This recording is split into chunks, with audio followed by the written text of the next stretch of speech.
चलिए, हेलो मेरे प्यारे साथियों, कैसे हो आप लोग। मैं उम्मीद करता हूं कि आप लोग अच्छे होंगे। मैं आपके सोशल साइंस का टीचर आरडी सर आप सभी सम्मानित विद्यार्थियों को आपके इस प्यारे यूट्यूब चैनल पे हृदय रूपी गुफाओं से नमस्कार और प्रणाम करता हूं। स्वागत करता हूं साथियों आज के नए सेशन में। साथियों, आज का यह नया सेशन बहुत खास होने वाला है। हम लोग पढ़ना शुरू किए हैं बिहार बोर्ड मैट्रिक परीक्षा 2027 में जितने हमारे भाई बहन शामिल होने वाले हैं उन सभी के लिए मैं पढ़ा रहा हूँ इतिहास, कक्षा 10 का इतिहास सर। अध्याय दूसरा है समाजवाद एवं साम्यवाद। लेक्चर दूसरा है बाबू। पहले लेक्चर में हम लोगों ने देखा था समाजवाद का उदय, आधुनिक काल में समाजवाद का उदय कैसे हुआ था, पृष्ठभूमि क्या था, और कार्ल मार्क्स के बारे में हम लोगों ने जानकारी हासिल किया था। जो समाजवादी था बाबू दो भाग में बटा था, यूटोपियन समाजवादी और वैज्ञानिक समाजवादी, यानी कि कार्ल मार्क्स के जन्म के पहले का समाजवाद, कार्ल मार्क्स के जन्म के बाद का। और हम लोग पढ़े थे उस लेक्चर में यूटोपियन समाजवाद, और उसके बाद से बाबू पढ़े थे वैज्ञानिक समाजवाद, और इसमें बाबू हम पढ़े थे कार्ल मार्क्स। कहाँ पढ़े थे बाबू? कार्ल मार्क्स तक पढ़े थे। कार्ल मार्क्स के प्रमुख सिद्धांतों को आज पढ़ना है। आइए, अभी तक आप लोगों ने लेक्चर नंबर 1 नहीं देखा है तो लेक्चर नंबर 1 देख लीजिएगा, तो अब आपको बाबू पूरा इतिहास समझ में आएगा। ये पूरा पढ़ लिया बाबू, ये पूरा पढ़ लिया। कार्ल मार्क्स भी पढ़ लिया पूरा। कार्ल मार्क्स के प्रमुख सिद्धांत क्या पढ़ना बाबू? कार्ल मार्क्स के प्रमुख सिद्धांतों को हमें पढ़ना है कि कार्ल मार्क्स का बाबू प्रमुख सिद्धांत क्या क्या था। आइए जानते हैं हम कार्ल मार्क्स के प्रमुख सिद्धांतों को। क्या करते हैं बाबू? कार्ल मार्क्स के प्रमुख सिद्धांतों को हम लोग जानते हैं, जानने का प्रयास करते हैं। और ये कह रहे हैं कि कार्ल मार्क्स के प्रमुख सिद्धांत में बाबू, कार्ल मार्क्स के प्रमुख सिद्धांत का बाबू पहला सिद्धांत कह रहा है कि द्वंदात्मक भौतिकवाद का सिद्धांत। क्या बाबू?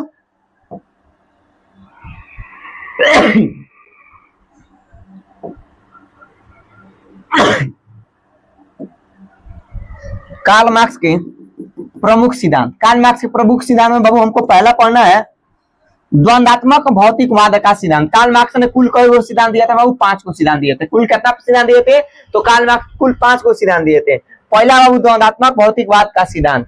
एक बात होता है बाबू द्वंदात्मक भौतिकवाद के सिद्धांत का शाब्दिक अर्थ होता है बाबू कि उनका मानना था कि समाज में परिवर्तन संघर्ष के माध्यम से ही होता है। यानी कि हमारा समाज जो है बाबू, समाज में जो परिवर्तन होता है, जब समाज दो वर्ग में बाबू क्या करते हैं, समाज में जो बाबू लोग रहते हैं उसका मानना था कि समाज में परिवर्तन संघर्ष के माध्यम से होता है। यानी कि समाज में जो लोग रहते हैं, जो वर्ग रहते हैं, मान लीजिए कोई वर्ग दो में बाबू श्रमिक वर्ग है और पूंजीपति वर्ग है, जब दोनों लोग आपस में संघर्ष करेंगे तो क्या होगा बाबू? समाज में क्या आएगा? परिवर्तन आएगा। क्या आएगा? परिवर्तन आएगा। तो उनका मानना था कि समाज में परिवर्तन संघर्ष के माध्यम से होता है। और आगे कह रहा है दूसरा, क्या कह रहा है? दूसरा कह रहा है वर्ग संघर्ष का सिद्धांत। वर्ग संघर्ष का सिद्धांत, समाज हमेशा 2 विरोधी वर्गों पूंजीपति, शोषक और सर्वहारा शोषित वर्ग में बटा होता है।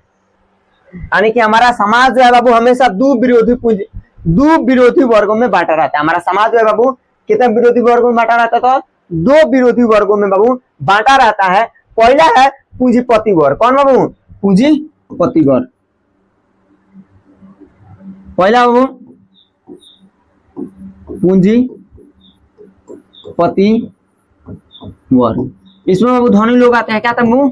धनी लोग। क्या आते हैं बाबू? धनी लोग आते हैं जो शोषण करते हैं। जो क्या करते हैं बाबू? जो गरीबों और आम जनता का क्या करते हैं बाबू? शोषण करते हैं। सर्वहारा वर्ग, सर्वहारा वर्ग में बाबू आम लोग आते हैं। क्या बाबू? आम जनता आता है। क्या आता है बाबू? आम जनता आते हैं, गरीब लोग आते हैं, मजदूर लोग आते हैं, और सर्वहारा वर्ग यानी कि श्रमिक वर्ग के लोग आते हैं। ये क्या होता है बाबू? पूंजीपति व्यक्तियों के द्वारा, यानी कि धनी मनी व्यक्तियों के द्वारा इनका क्या किया जाता है बाबू? शोषण होता है। क्या होता है? शोषण होता है। आगे कह रहा है कि और इनके बीच हमेशा संघर्ष चलता रहता है। और गरीब और अमीर व्यक्ति जो है बाबू हमेशा दोनों के बीच क्या चलते रहता है? इन दोनों के बीच हमेशा संघर्ष चलते रहता है। हमेशा क्या होता रहता है बाबू? हमेशा दोनों के बीच संघर्ष चलता रहता है। यही है बाबू वर्ग संघर्ष का सिद्धांत। क्या है बाबू? हमेशा वर्ग संघर्ष का सिद्धांत। आगे कह रहा है कि 3 नंबर है बाबू। कौन नंबर? 3 नंबर है ही। कह रहा है कि इतिहास की भौतिकवादी व्याख्या। क्या बाबू? 3 नंबर बाबू इतिहास की भौतिकवादी व्याख्या। 3 नंबर क्या कह रहे हैं? इतिहास की भौतिकवादी व्याख्या कह रहा है कि उनका मानना था कि इतिहास आर्थिक परिस्थितियों द्वारा निर्धारित होता है। यानी कि कार्ल मार्क्स का मानना था कि जो इतिहास है ना बाबू, आर्थिक परिस्थितियों के द्वारा क्या होता है वो निर्धारित होता है।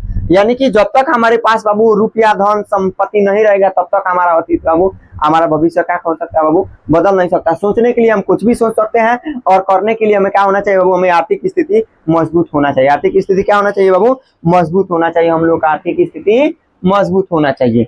आगे कह रहा है मेरे भाई, आगे कह रहा है कि मूल्य एवं अतिरिक्त मूल्य का सिद्धांत। क्या कर रहा है, मूल्य एवं अतिरिक्त मूल्य का सिद्धांत कर रहा है। गर्मी बहुत ज्यादा है दोस्त,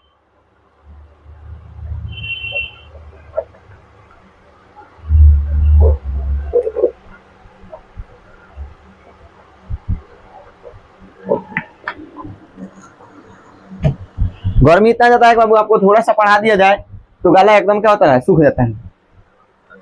चौथा है बाबू, कौन नंबर है, चौथा है मूल्य एवं अतिरिक्त मूल्य का सिद्धांत। चौथा नंबर क्या है बाबू, मूल्य एवं अतिरिक्त मूल्य का सिद्धांत। मूल्य एवं अतिरिक्त मूल्य का सिद्धांत कह रहा है कि श्रमिकों को उनके श्रम का पूरा मूल्य नहीं मिलता है। श्रमिकों जो है बाबू, यानी कि जो लोग मजदूर है वो बाबू जितना मेहनत करते हैं उनको पूरा मेहनत का पैसा नहीं मिलता है, पूरा मेहनत का पैसा नहीं मिलता है। पूंजीपति अतिरिक्त मूल्य लाभ रख लेते हैं। क्या करते हैं, पूंजीपति जो लोग हैं बाबू अतिरिक्त मूल्य जो कमाते हैं वो क्या करते हैं, लाभ लेते हैं। मान लीजिए कोई उद्योग लगाया, क्या बाबू, उद्योग लगाया, उद्योग क्या किया, लगाया। अभी इस उद्योग में कोई मजदूर, एक व्यक्ति क्या कर रहा है, एक मजदूर क्या कर रहा है, काम कर रहा है और एक दिन में 1200 रुपया कमाया। कितना काम किया, 1200 रुपया का काम किया। कितने का रुपया काम किया बाबू, 1200 रुपया का काम कर दिया मजदूर और बदले में उसको कितना मिला, बदले में उसको 400 रुपया मिला। कितना मिला, बदले में उसको 400 रुपया मिला। मजदूर काम किया बाबू 1200 का, जबकि बदले में कितना मिला, 400 मिला। और ये 800 रुपया जो बचा बाबू, ये कौन ले लिए, ये मालिक ले लिया। कौन ले लिया बाबू, मालिक ले लिया। कौन ले लिया, मालिक ले लिया। तो यही क्या है बाबू, यही 800 रुपया का क्या है बाबू, मूल्य अतिरिक्त मूल्य का सिद्धांत है। ये 800 रुपया जो बाबू अतिरिक्त मूल्य कमाया था मजदूर ने, वो कौन ले लिया, वो मालिक ले लिया, यानी कि पूंजीपति ले लिया। कौन ले लिया बाबू, मालिक ले। देखिए श्रमिकों को उनके श्रम का पूरा मूल्य नहीं मिलता है। श्रमिक कितना काम किया था, श्रमिक 1200 का काम किया था एक दिन में, जबकि कितना मिला उसको, 400 रुपया मजदूरी मिला और बचा 800 रुपया, वो कौन ले लिया बाबू, मजदूर में लिया। तो देखिए पूंजीपति अतिरिक्त मूल्य लाभ रख लेते हैं। तो लाभ कितना है बाबू, 800 रुपया लाया, तो बाबू कौन रख लिया, तो पूंजीपति लोग क्या कर लिए, पैसा को रख लिए। यही बाबू मूल्य अतिरिक्त मूल्य का सिद्धांत। आगे कह रहा है कि 5 नंबर कह रहा है कि राज्यहीन व वर्गहीन समाज की स्थापना। राज्यहीन व वर्गहीन समाज की क्या करना बाबू, स्थापना है।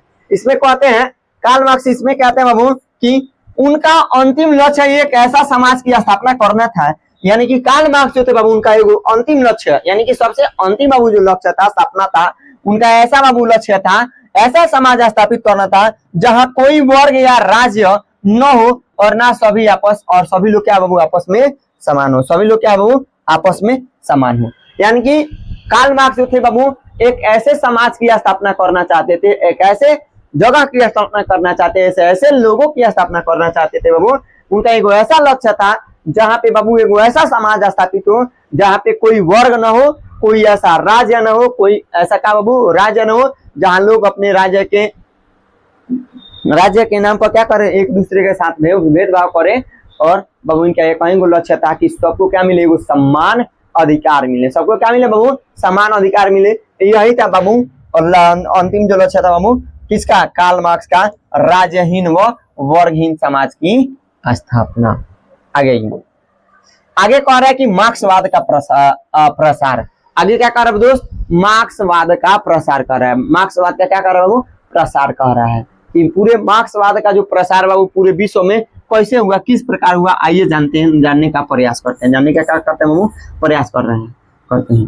पहला कह रहा है कि 1864 में, कब, 1864 में मार्क्स ने प्रथम अंतरराष्ट्रीय संघ फर्स्ट इंटरनेशनल की स्थापना की।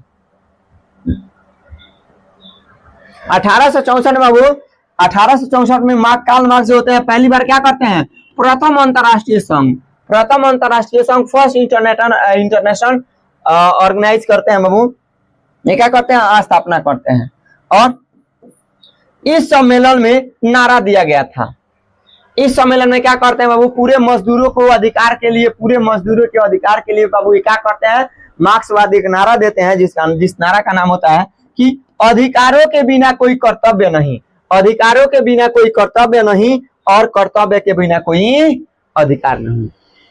जब ये 1864 ईस्वी में कौन, कार्ल मार्क्स पहला अंतरराष्ट्रीय संघ की स्थापना करते हैं और बैठक करते हैं, तो दूर दराज से सभी श्रमिक वर्गों को क्या करते हैं बाबू, बुलाते हैं और बैठ के क्या करते हैं, एक नारा देते हैं, समझाते हैं, बुझाते हैं और उस बाबू रैली का वो संबोधन करते हैं और उसमें कहते हैं कि अधिकारों के बिना कोई कर्तव्य नहीं और कर्तव्य के बिना कोई अधिकार नहीं। यानी कि जब तक आप हमें अधिकार नहीं दीजिएगा, जब तक हमें अधिकार नहीं मिल जाता है, काम करने का अधिकार नहीं मिलता है, तब तक हम कोई कर्तव्य नहीं करेंगे। और जब तक और कर्तव्य के बिना, और जब हमें कर्तव्य नहीं मिलेगा तो हमारा अधिकार भी नहीं चाहिए। हम कर्तव्य करेंगे तभी हमें क्या मिलना चाहिए, अधिकार मिलना चाहिए। नारा इनका था कि कर्तव्य के बिना, अधिकार के बिना कर्तव्य नहीं और कर्तव्य के बिना कोई अधिकार नहीं। क्वेश्चन बाबू पूछ देता है कि अधिकार के बिना कर्तव्य नहीं और कर्तव्य के बिना अधिकार नहीं का नारा किसने दिया था, बाबू किसने दिया था, तो वो दिया था कार्ल मार्क्स ने। कौन दिया था बाबू, कार्ल मार्क्स दिए थे। कौन दिए थे बाबू, कार्ल मार्क्स जी दिए थे। अगला हमारा कह रहा है, अगला टॉपिक इसमें कह रहा है कि 14 जुलाई 1889 को, कब, 14 जुलाई 1889 को पेरिस सम्मेलन में 20 देशों के 400 प्रतिनिधि क्या करते हैं बाबू, शामिल होते हैं। क्या आता है बाबू, 24 जुलाई होता है सर, 24 जुलाई 1889 को पेरिस में बाबू, जो फ्रांस की राजधानी पेरिस है, इस सम्मेलन में, पेरिस सम्मेलन में बाबू 420 देश होते हैं। कई गो देश, 20 गो देश होता है सर, और इस 20 देश के 400 प्रतिनिधि, कितना बाबू, 400 प्रतिनिधि शामिल होते हैं। और इसमें ये लोग जो है बाबू, जिसे द्वितीय अंतरराष्ट्रीय संघ के नाम से भी जाना जाता है, इसी से क्या कहा जाता है बाबू, द्वितीय अंतरराष्ट्रीय सम्मेलन के नाम से भी जाना जाता है।